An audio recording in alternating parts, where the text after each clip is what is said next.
غزل گو شعرا داغ دہلوی کا اصل نام نواب مرزا تھا۔ داغ دہلوی کا اصل نام نواب مرزا۔ داغ دہلوی کی پیدائش 1831 عیسوی دہلی میں ہوئی۔ داغ دہلوی کی پیدائش 1831 عیسوی دہلی میں ہوئی۔ داغ دہلوی کب پیدا ہوئے؟ داغ دہلوی 1831 عیسوی میں پیدا ہوئے۔ کہاں پیدا ہوئے؟ داغ دہلوی دہلی میں پیدا ہوئے۔ والد کا نام شمس الدین لوہارو تھا۔ داغ دہلوی کے والد کا نام شمس الدین لوہارو تھا۔ شمس الدین لوہارو کا دوسرا نام مرزا فخرو بھی تھا، جو بہادر شاہ ظفر کے بیٹے تھے۔ داغ دہلوی بہادر شاہ ظفر رشتے میں دادا لگتے تھے۔ مرزا فخرو بہادر شاہ ظفر کے بیٹے مرزا فخرو بہادر شاہ ظفر کے بیٹے اور داغ دہلوی کے والد تھے۔ مرزا فخرو بہادر شاہ ظفر کے بیٹے اور داغ دہلوی کے والد تھے۔ داغ دہلوی ماں کے ساتھ لال قلعہ میں رہنے لگے۔ داغ دہلوی کی تعلیم و تربیت لال قلعہ میں ہوئی اور ذوق کے شاگرد ہوئے۔ داغ دہلوی ماں کے ساتھ لال قلعہ میں رہنے لگے۔ داغ دہلوی کی تعلیم و تربیت لال قلعے میں ہوئی اور ذوق کے شاگرد ہوئے۔ استاد کے فیض اور تربیت سے اور اپنی مشق کے سخن سے تھوڑے ہی عرصے میں استادی کا بھی درجہ حاصل کر لیا۔ داغ دہلوی نے استاد کے فیض اور تربیت سے اور اپنی مشق کے سخن سے تھوڑے ہی عرصے میں استادی کا بھی درجہ حاصل کر لیا۔ 1956 عیسوی میں مرزا فخرو کا انتقال ہو گیا۔ مرزا کو اپنی والدہ کے ساتھ لال قلعہ چھوڑنا پڑا۔ 1857 عیسوی کے ہنگامے کے بعد دہلی سے رامپور چلے گئے۔ رامپور میں یوسف علی خان نے داغ کی بڑی قدر کی اور داغ کو ولی عہد کلب علی خان کا مصاحب مقرر کیا۔ 1956 عیسوی میں مرزا فخرو کا انتقال ہو گیا۔ داغ کے والد کا انتقال ہو گیا۔ نواب مرزا کو اپنی والدہ کے ساتھ لال قلعہ چھوڑنا پڑا۔ 1857 عیسوی کے ہنگامے کے بعد دہلی سے رامپور چلے گئے۔ رامپور میں یوسف علی خان نے داغ کی بڑی قدر کی اور داغ کو ولی عہد کلب علی خان کا مصاحب مقرر کیا۔ کلب علی خان کے وفات کے بعد داغ حیدرآباد چلے گئے۔ وہاں داغ دہلوی کو سراخوں پر بٹھایا۔ کلب علی خان کے وفات کے بعد داغ دہلوی حیدرآباد چلے گئے۔ وہاں داغ دہلوی کو سراخوں پر بٹھایا۔ حیدرآباد کے نظام میر محبوب علی نے داغ دہلوی کو اپنا استاد بنایا اور اچھی تنخواہ اور وقت وقت پر انعامات سے نوازے گئے۔ 1905 عیسوی میں حیدرآباد میں ہی داغ دہلوی کی وفات ہوئی۔ میر محبوب علی خان آصف جاہ نے اپنے استاد داغ دہلوی کو ناظم یار جنگ دبیر الدولہ فصیح الملک کا خطاب عطا کیا۔ میر محبوب علی خان آصف جاہ نے اپنے استاد داغ دہلوی کو ناظم یار جنگ دبیر الدولہ فصیح الملک کا خطاب عطا کیا۔ اس زمانے کے بہت سے شاعروں نے اصلاح لی۔ علامہ اقبال نے بھی اپنا کلام داغ دہلوی کو دکھایا۔ داغ دہلوی کی زباندانی کا دبدبہ تھا۔ ان کا خیال تھا کہ اردو زبان کی باریکیوں کو سمجھنا آسان نہیں ہے۔ داغ دہلوی کے کلام کے مجموعے گلزار داغ، آفتاب داغ، فریاد داغ، مہتاب داغ، یادگار داغ۔ غزل: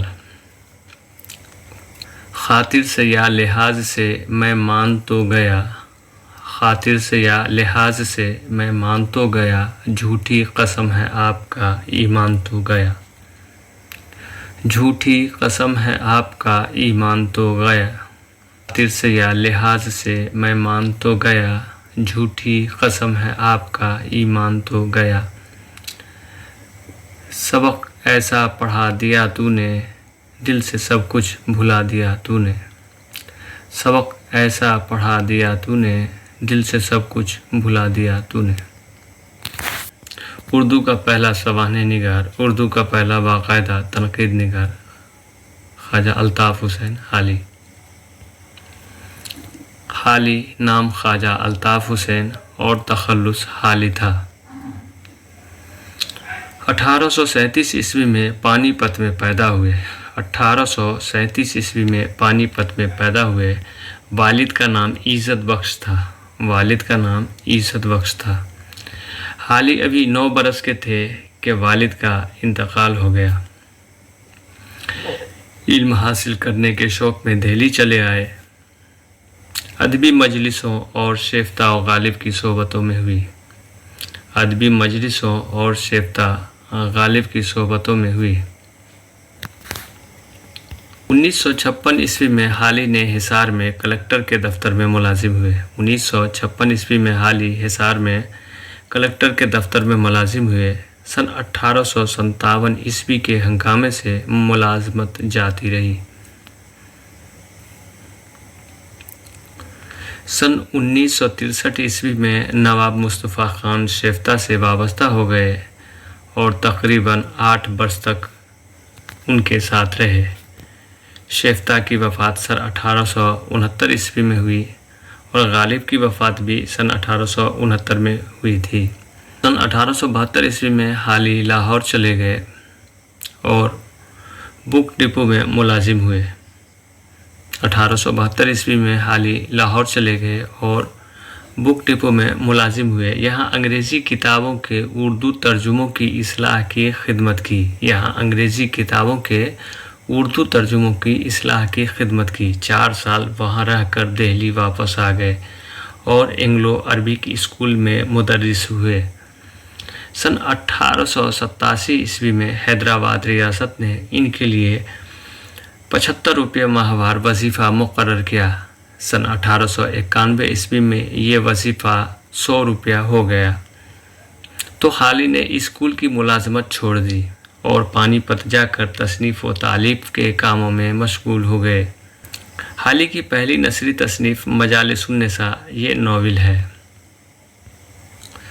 सन 1914 ईस्वी में पानीपत में ही अल्ताफ़ हुसैन हाली की वफ़ात हुई। उर्दू में सवाने निगार के बानी हैं। पहले सवाने निगार अल्ताफ़ हुसैन हाली ने ही लिखे हैं। 3 सवाने उमरियाँ। पहला है हयात सादी 1886 ईस्वी। दूसरा है यादगार गालिब 1897 ईस्वी और तीसरा है हयात जावेद 1901 ईस्वी। यादगार गालिब ये गालिब की सवाह उमरिया हैं और हयात जावेद ये सर सैयद अहमद ख़ां की सवाने उमरिया है। वालिद का नाम ख्वाजा इज़्ज़त बख्श था। कर्नल हॉलरैड ने लाहौर में अंजुमन पंजाब में मुशायरे की बुनियाद डाली, उनमें नुमाया तौर पर हिस्सा लिया।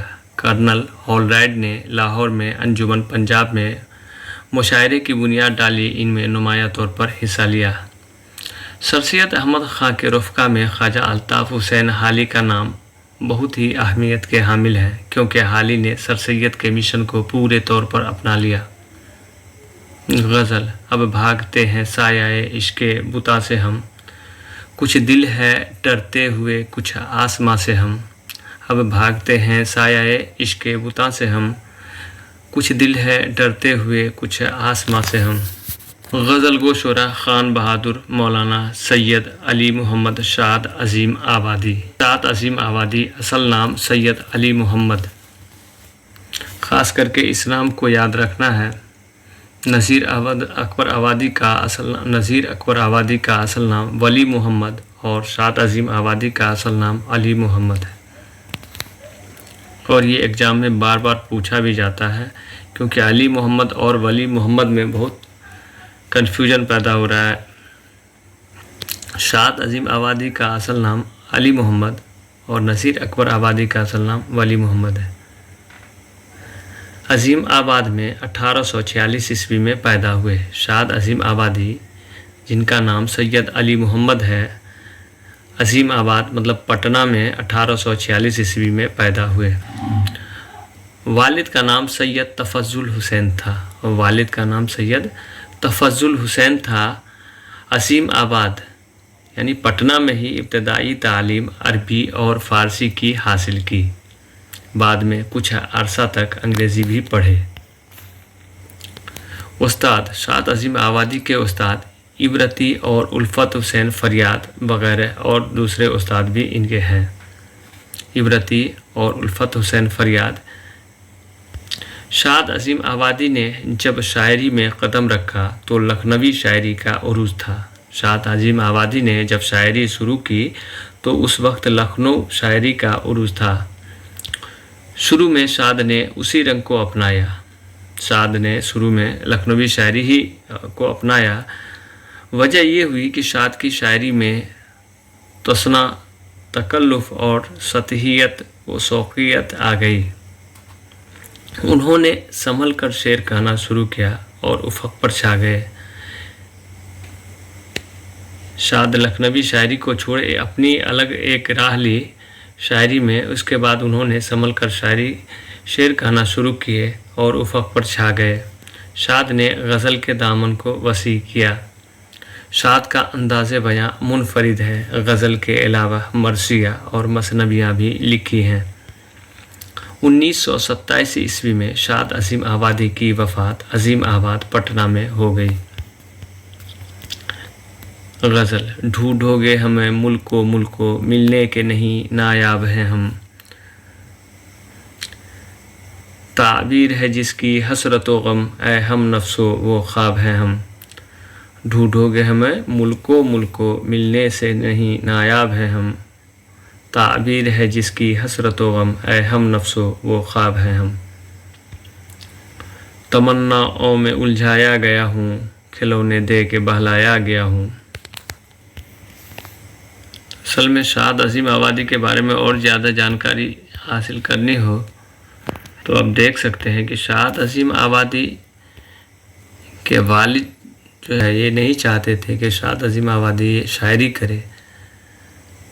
शाद अजीम आबादी के वालिद चाहते थे कि इराक़ इसे भेजकर वो तहज़ीबी तालीम जो मज़हबी तालीम उसे हासिल करवाए।